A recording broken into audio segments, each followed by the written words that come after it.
My name is Adam Woodhall. I am the Chief Executive and founder of Lawyers for Net Zero, which I was delighted to set up just over 2 years ago. And our focus is exclusively on general counsel and their teams, helping them on their E of ESG journey. So it's great to attend an event like this because both you get to hear about things to do with ESG, so there's other panels that are happening, so that's obviously great for me. I'm delighted to be speaking myself.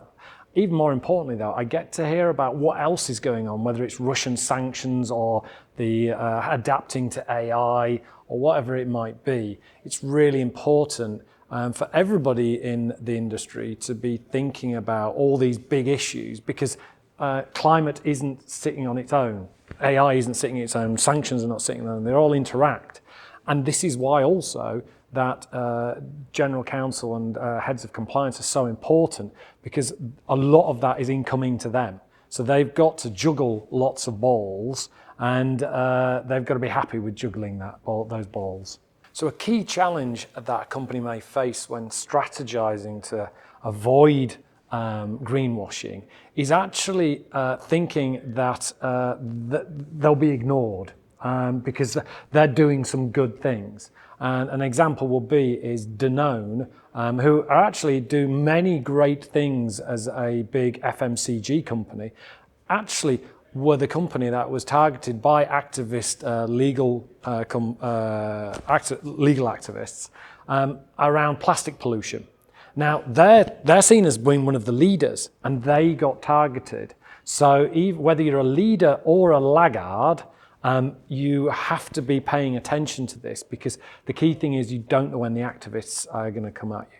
So the risk is that they are not seeing the opportunity here. So pivot on the other side of things is thinking about this is something that it can be great for the staff because lots of staff and especially younger employees are really passionate about the whole ESG and particularly climate area. And then also obviously it's something that clients are increasingly asking for it on multiple levels. So effectively, if a company doesn't take meaningful and rapid action now, they'll actually just increasingly fall behind all those companies that are taking that opportunity. So the risk is failing to see the opportunity.